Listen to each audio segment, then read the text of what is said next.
या बातम्यांचे प्रायोजक आहेत मेसर्स पुरुषोत्तम नारायण गाडगीळ, सराफ आणि जवेरी यांच्या शाखा महाराष्ट्रापासून कर्नाटकपर्यंत वेगळ्या वेगळ्या डिझाईन्स आणि आकर्षक डिस्काउंटसह मेसर्स पुरुषोत्तम नारायण गाडगीळ।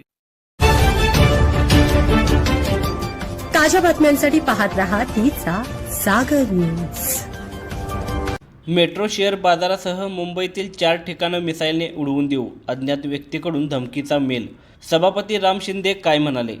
विधान भवन परिसरात आज सकाळी एकच खळबळ उडाल्याचे दिसून आले। विधिमंडळ बॉम्बने उडवून देऊ असा धमकीचा मेल आला होता।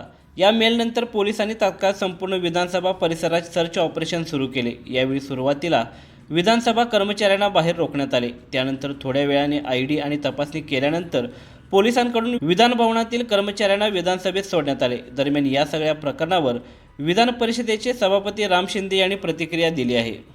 आज सकाळी सीपीएच्या मेलवर धमकी आली। अर्थसंकल्पीय अधिवेशन असल्यामुळे बॉम्ब आणि मिसाईलची धमकी होती। बॉम्ब डिस्पोजल स्क्वॉडने सर्व सखोल तपास सुरू केले आहे।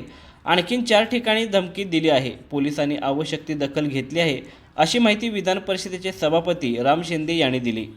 सुरक्षा अधिकारी काळजी घेत आहेत। धमकीच्या पार्श्वभूमीवर तपास सुरू आहे। अधिकची माहिती एवढ्या लवकर उघड करणं योग्य होणार नाही।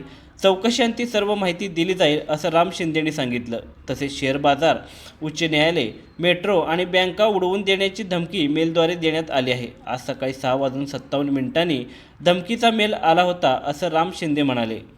विधिमंडळ, मेट्रो, बॉम्बे स्टॉक एक्सचेंजला धमकी देणारा मेल खलिस्तानी आंदोलकांशी संबंधित असल्याचं समोर आलं आहे। धमकी देणाऱ्याने मिसाईल आणि बॉम्बने संबंधित ठिकाणं उडवून देण्याच्या मेलमध्ये नमूद केलं। सकाळी 6:57 मेल आल्यानंतर तात्काळ सुरक्षेचा गृह विभागाकडून सूचना देण्यात आल्या।